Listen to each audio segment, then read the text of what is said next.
Csaba Fitzl. Csaba. Thank you. Good morning, everyone. My name is Csaba Fitzl, and if you came to an Apple-related offensive talk, then you are at the right place. So my talk is about Apple Disco Party, so this is all related to Apple's disk and file system related vulnerabilities. A few words about myself. I'm currently working at a company called Kanji. It's a company who does macOS MDM software and EDR as well, and I'm working there as a principal macOS security researcher. I used to work at OffSec, where I wrote a macOS exploitation training. Even before that, I used to be red blue teamer. I do a lot of macOS bug hunting,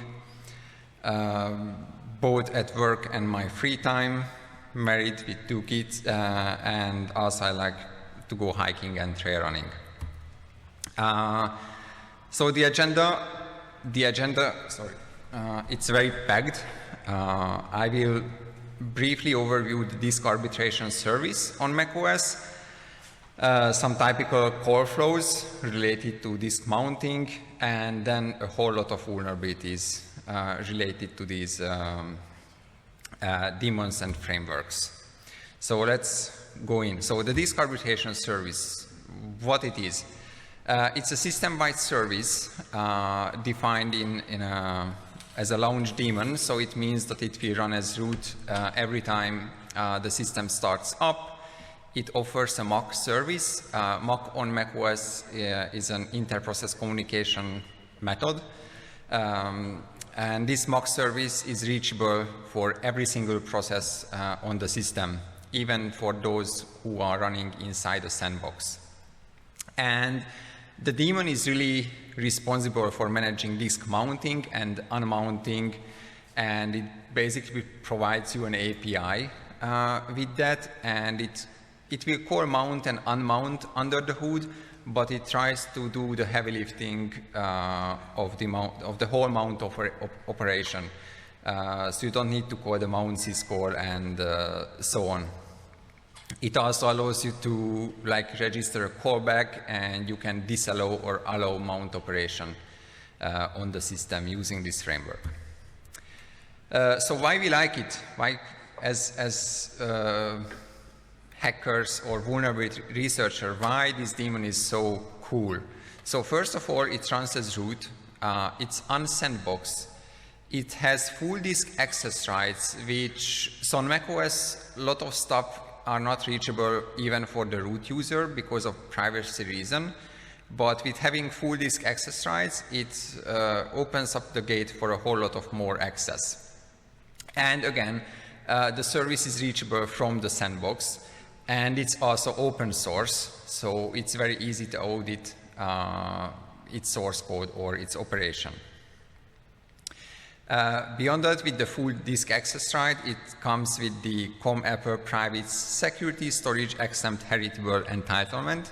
The heritable means that if this daemon spawns a process, that process will inherit this entitlement. And on macOS, entitlements will give you certain rights, and specifically this right is close to the full disk access. This is the mock service it offers. So these are the functionality which are reachable from other processes.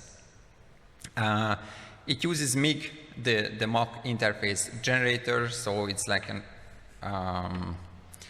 it's an easier way to code a mock service. So how the call flow happens in disk arbitration day? It's quite complex. So all the requests that are coming into this daemon arrive at the DA server session queue request function, and that will queue the request and do all sorts of stuff, and eventually arrive to the DA command execute function, which will call POSIX spawn, and it will run the mount or unmount command depending on what you want to do. And all of the permission checks, like for sandbox or privilege or whatever, happen on the DA server session queue request, so right at the initial function. So that's, this is why that's one of the most interesting functions in this entire daemon.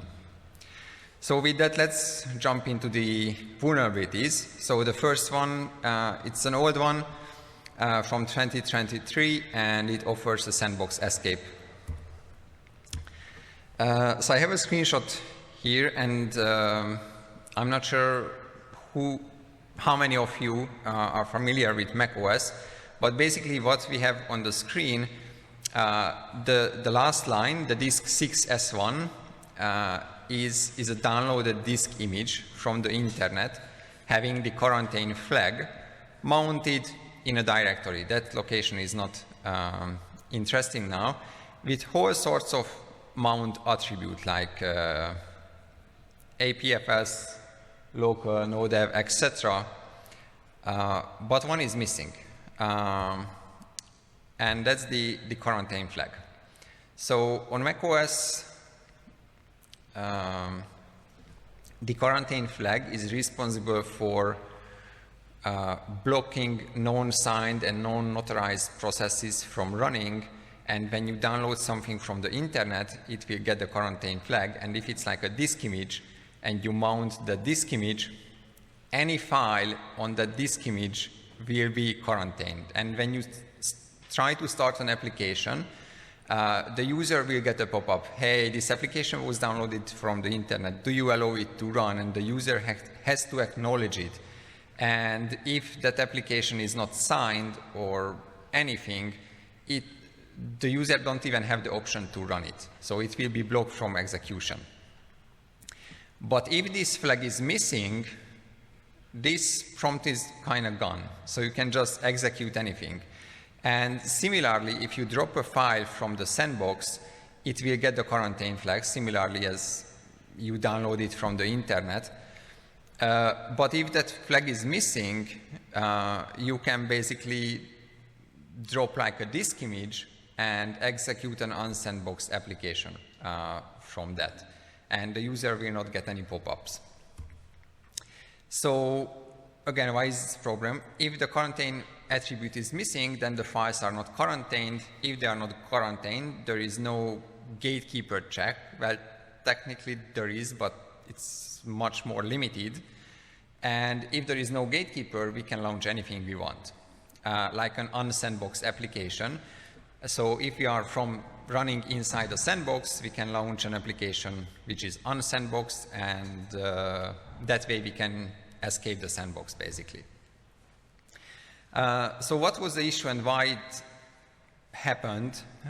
Because the diskarbitrationd didn't add this flag to the mounted image, although the disk arbitration framework did have a function to check if the device which is mounted, like the DMG file, the disk image, has the quarantine flag or not. But this routine it was not called at all. So what happened, if we have a disk image and call the open command on the disk image, a device will be created using the DA disk create from IO media, and then an IO registry search will happen for the quarantine flag, and if found, then the quarantine option will be added, and then the mount will be called with that option. But if we just mount a dev disk device directly, then the DA disk create from BSD name will be called, and that will call the mount operation directly. And it will basically pass this quarantine search. But the issue was that, okay, I'm in the sandbox, I have a disk image, how do I create a device, like an attached device, which I can mount on a macOS? So the solution was, I drop a DMG file from the sandbox, I run OpenDMG, then the system will basically mount the disk image for me. It will create a disk device, and it will mount it on a default location, /volume, / whatever the volume name is. But now we have a device, then I can call unmount, I can unmount that device using the disk arbitration framework, and then I can remount it in the location of my choice without having the quarantine flag. And once it's remounted, I can just open my custom application, and that's it. I escaped the sandbox. So how Apple did fix this? Now this quarantine flag addition actually will happen in the kernel level, and not just on the diskarbitrationd. So before I move on to the other vulnerabilities, I want to go through a couple of call flows. So what happens if I just do a mount call? I'm the caller running as X, as a user, might be sandbox, not sandbox, it's not important. I call the mount command. In that case, the mount command will run as the caller, so with the same privileges. And then the mount command will call into the kernel, and the kernel will check classic user permission. Does the user have permission to mount over this directory, or does the user even have access to that volume? And it will also do a Mac callout, so it will also perform additional checks. So let's just briefly check what happens if a user wants to mount over a location which is owned by root. So we will call mount, call, it will run as the user because we are the user. The target is owned by root, and the disk we want to mount is also owned by root. Once it hits the kernel, it will fail because the user doesn't have privileges over a directory which is owned by root. So, but how things change when we have the diskarbitrationd framework? So I'm the caller. I call into diskarbitrationd, which runs on sandbox and root. And in order to prevent attacks, it has to perform some checks. So it will do a sandbox check to ensure that, hey, if this process is sandbox, can it mount over this location? And it will also check if the calling user ID is the same as the disk owner ID. This is a really weird check, but probably one of the most clever checks Apple ever did, and we will see shortly why. So if these checks are passed, then the mount command will be called by diskarbitrationd, and that mount command will be run as the disk owner, and the mount command will call into the kernel. So let's see what happens if I want to mount over a root-owned directory as the user. So I'm the user, I have a disk owned by root, and the target is owned by root. I call into diskarbitrationd, and it will fail right away because the disk is owned by root. So okay, let's change it. Let's bring our own disk, and I, as the user, will try to mount over a target which is owned by root, but now the disk is owned by me. So it will get a pass from diskarbitrationd, and diskarbitrationd, although it runs as root, it will call the mount operation as the user. So the mount command runs as the user, and then once it hits the kernel, it will fail because the user doesn't have privileges over a root-owned directory. So what happens if I try to trick all of this with a symlink, which was possible a couple of years ago? So let's say everything is owned by the user. Initially, the target is a symbolic link pointing to temp mnt, which is owned by the user.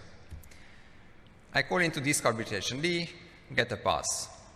Now diskarbitrationd will call the mount call with the -k option, which means do not follow symbolic links. And when it hits the kernel, it basically will fail, because the target, it's a symbolic link. It doesn't matter where it points to. The fact that it's a symbolic link, the kernel will drop the call. So then this leads us into the next vulnerability, which is a sandbox escape and the local privilege escalation at the same time. So diskarbitrationd supports two types of file system, I would say. One is backed by kernel extensions, so like kernel drivers, and the other one is backed by user-based file system, which don't run as kernel drivers. But these two run in a different code path, and the symbolic link check, which I just showed you, does not happen in the case of userfs file system. Additionally, the userfs file system is mounted by the fskit daemon, which runs as root, and it will always call the mount command as root. So there is no propagation of ownership of the disk. So basically what we have here, the mount call will follow symbolic links because the -k is not present, and it will be run as root. This is just a call flow showing how the call is different in case of a user-based file system. So because it runs as root, I can mount over any directory which is owned by root. And because symbolic links are followed, I can mount it anywhere I want, even from the sandbox. So how can I weaponize this, like actually exploit it? I start as the user, pointing the symbolic link to OK place, which will get me a pass on every check. Once it passes diskarbitrationd, I will swap the symbolic link, and I will point it to another location of my choice. And eventually the mount call will be called as root, and the mount will happen to my location of choice. So how can I weaponize this? And I need to thank Gergely for this idea. So what we can do, we can mount over any directory as root. But how we get code execution as root from this? Now, there would be many easy ways to do it, but macOS locked down many locations that even as root you cannot mount over it because it's protected by the privacy framework. So I needed a way to actually turn this mount to a code execution as root. So what we did is mounting over the etc cups directory. Cups is the Unix printing service. This directory has a cups files configuration file, which has an error log specification for a file where I can specify, okay, where the errors will be logged, and I can also specify the permissions for those files. And I will add some junks to the end of the configuration file to actually produce an error. So then I can call cupctl. Cupctl will trigger cups daemon, which runs as root. It will read the configuration file, and basically it will drop the error log file. In this case, it will drop a file into etc sudo sd lpe.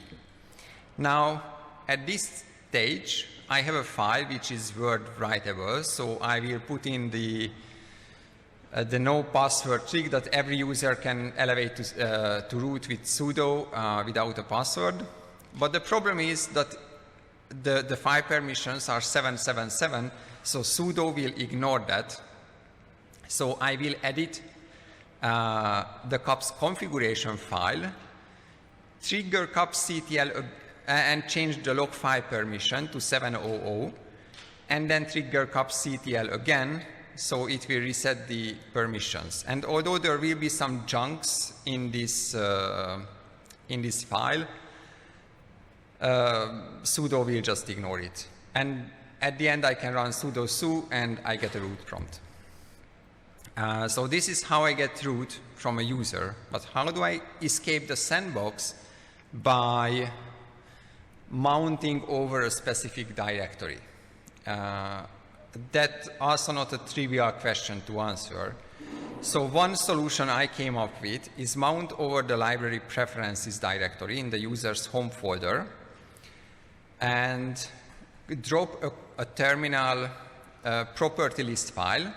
This property list file will contain a command string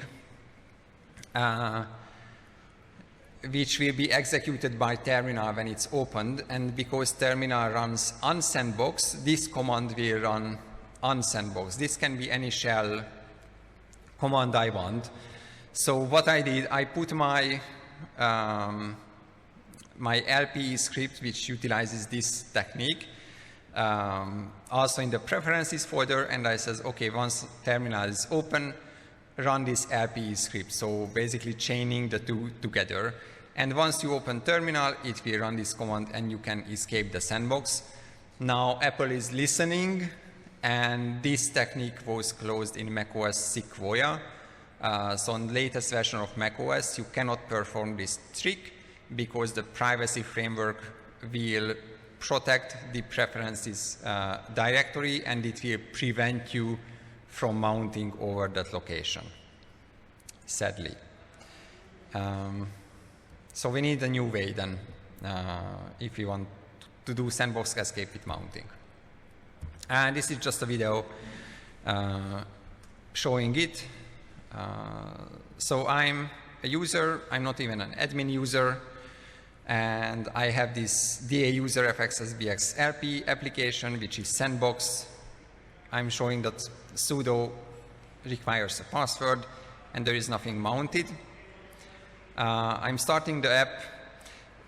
Because this uses symbolic links, it's a race condition, so it takes a while to win the race condition, but we see it's happening. So I already escaped the sandbox, and now the LPE, the privilege escalation, is running inside terminal at this stage, and it tries to mount over etc cups. And it succeeded with triggering kubectl. We need to wait a little bit because by calling kubectl and that calls kubsd, it takes some time to actually go through this entire call flow. So we give it some time to complete. And yeah, at the end we get root.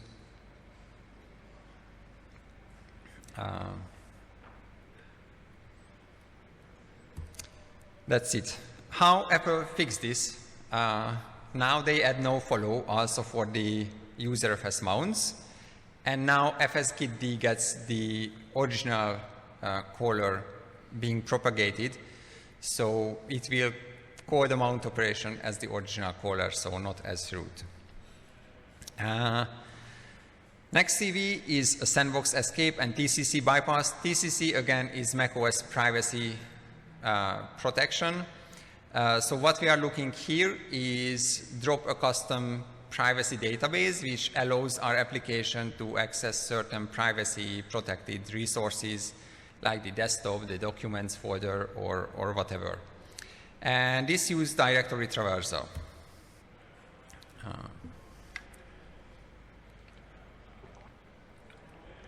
So let's take a look again at this call flow.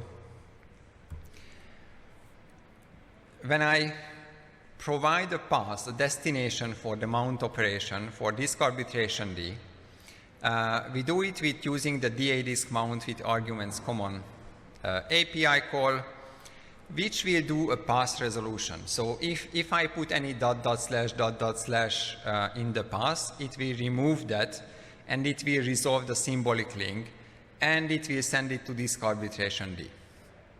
And this change is persistent. So whatever pass is resolved when it leaves my process, it will be retained until it hits the kernel, which is very, very important. So diskarbitrationd will do a symbolic link resolution and // removal, but only for the time of privilege and sandbox verification. Otherwise, it will pass it on.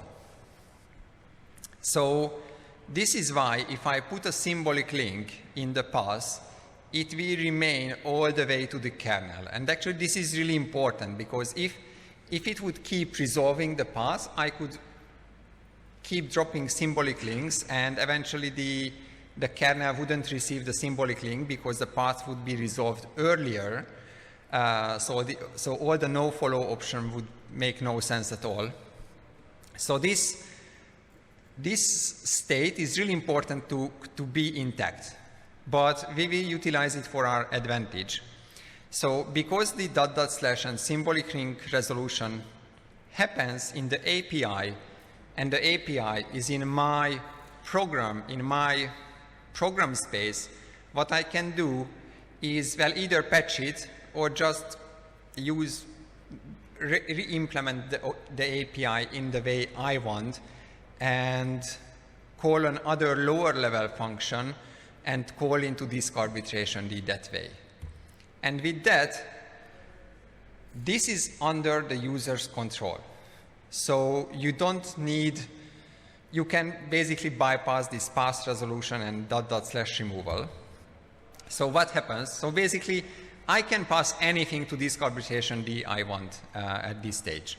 So what we do, I create a target, private temp dir // pointing at the very end to the com apple TCC directory where the TCC database is stored. And I have this directory pointing to private dem 123. This is the target path will be passed to diskarbitrationd. So diskarbitrationd will, okay, I will do a sandbox verification, and again, that will follow symbolic links. There is no problem with that. And it will resolve the directory, and the resolved path is private temp 123 // etc. Eventually, it translates to private temp users, etc., and it will give it a pass, because the com apple TCC under private temp is not a TCC, it's not a real TCC directory. The real one is in the user's home, but this is not the user's home, this is private temp fake user home, basically. It will call mount, again, the target is retained, and at this stage, I drop the symbolic link, I delete it, just create an empty directory called dir, and when it gets the kernel, it doesn't have a symbolic link, so the kernel will say it's okay, and the kernel will resolve the path with all the //s, and since there is no symbolic link, it will resolve to the real TCC directory at the end. And it also gets a pass, and it will mount over the TCC directory. And we can perform the same trick mounting over preferences as well. So this is what I'm showing here. I have this DAD traverse application showing nothing is mounted. And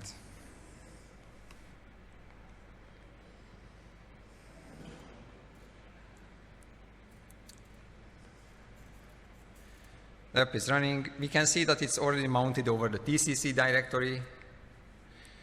And now it tries to mount over preferences so it can escape the sandbox as well. We restarted TCCD, and now we can see terminal has all sorts of extra permissions. Harper fixed this. They said, okay, we will do one pass resolution, but not when you make a call into diskarbitrationd, but when the call hits diskarbitrationd at the very beginning.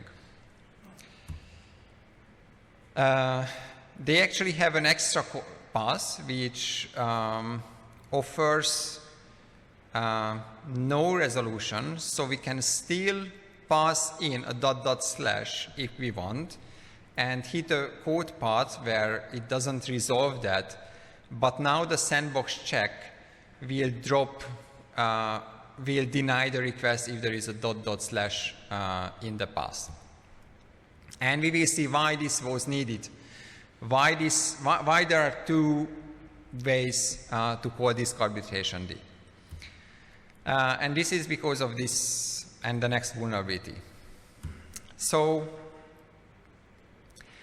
diskarbitrationd, I think with all this call flow is already getting complex, but we can add even more players to this story. We can add storagekitd to the story, and we can add diskutil to the story. So if I call diskutil, which is a command line utility, to mount a directory, diskutil will call storagekitd. Storagekitd runs as root on sandbox. Storagekitd will do some basic checks, and storagekitd will call into diskarbitrationd. Diskarbitrationd calls mount, mount calls kernel. What could go wrong? So let's start. I'm running as the user. I have a disk owned by root, and I try to mount over a location as root, which is owned by root. Call diskutil, still everything is the same. Get to storagekitd. Storagekitd haven't done any checks on permissions. We get a pass. Now storagekitd calls diskarbitrationd, not the user. And storagekitd runs as root. So from diskarbitrationd perspective, the caller is running as root. Everything is root. You get a pass. Still everything is root. And the kernel will give you a pass. You don't even need to do anything. You could just call diskutil to mount over any directory as the user. It just flows through straight away. I will run out of time, so I will skip this video. So Apple fixed this, and thankfully it was wrong, and it not only allowed us to do privilege escalation, but to do also TCC bypass.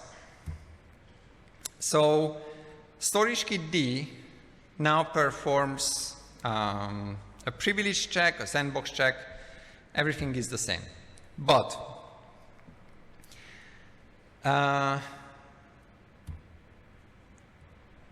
when storagekitd gets the request, it will do the checks, some time passes, and it will call diskarbitrationd. Now, when it calls diskarbitrationd using the old API, it did a path resolution.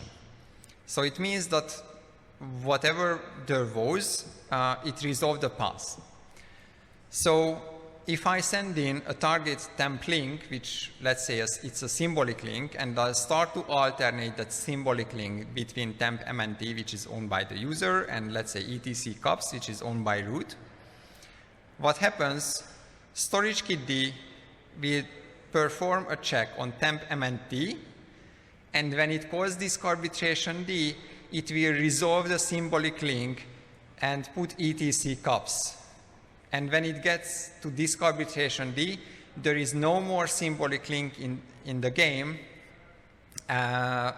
so the mount will succeed at the kernel at the later stage.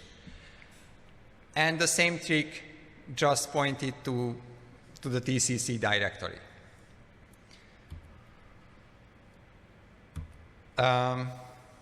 Again, we go through just by swapping the symbolic link, basically. So eventually it meant that Apple, in order to fix all these issues, they had to oversee this entire process as one and make sure that storagekitd and diskarbitrationd kind of works together. Because if I do any symbolic link attack, and if storagekitd resolves that, then the mount-k option at diskarbitrationd is basically pointless. Again, we'll skip the video. So this is why Apple introduced two different call flows in diskarbitrationd. So when if you are a normal client using the normal APIs and call into diskarbitrationd, it will do a path resolution, depending if the DA disk mount option no follow is set or not. Now, you could think, okay, I'm a smart attacker, I will set this option and bypass path resolution, but then you hit sandbox check, and if it contains a symbolic link or if it contains a path traversal option, it will deny the request. So there is like a safe check there. And then if the request is coming from storagekitd, then it will bypass path resolution and will go directly. So basically, whatever path you provide to storagekitd, that will remain and go all the way to the kernel without being resolved. So if it has a symbolic link, it will remain, which is crucial for not being exploited. So that was all the diskarbitration related stuff. Now there are some more lightweight vulnerabilities. One of them is bypassing Time Machine's data protection with APFS. So Time Machine is Apple's backup solution. You connect your disk and it will basically back up all the new files to that disk. And APFS is Apple's file system. So I talked about privacy, Time Machine backups. Of course, they contain a whole lot of private data, so they are protected by the TCC framework.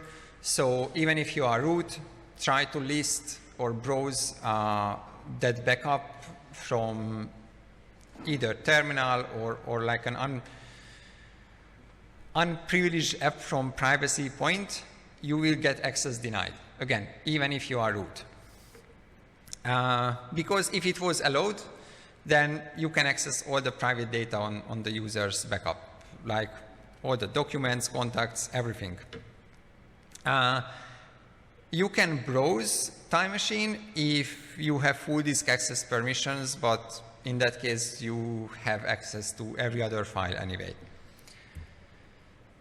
So APFS defines quite a few disk roles, and it turns out that Time Machine is defined as the backup disk role, marked with T. And if we list the disk with diskutil, we will see that it's marked as backup.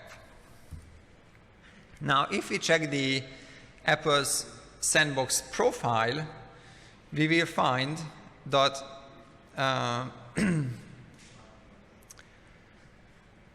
there is a storage class map, and it will say that if the storage is defined as backup, then it will get this Time Machine assignment, and that's how the system knows that it should TCC protect that location. So basically, you have a Time Machine backup disk with the backup role, and that backup role will translate into a Time Machine protection.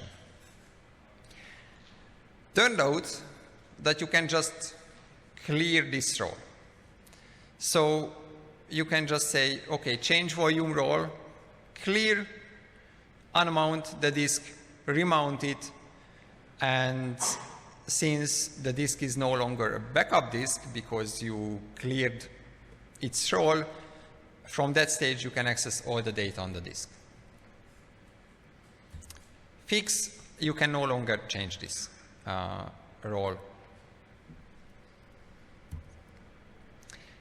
And the last one, this utility, local privilege escalation. So there is a utility called ASR on Apple. It stands for Apple Software Restore.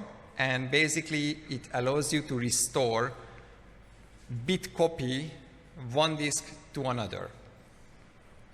There are two ways you can call this utility, either from the command line as root. If you call it as the user, it will just exit.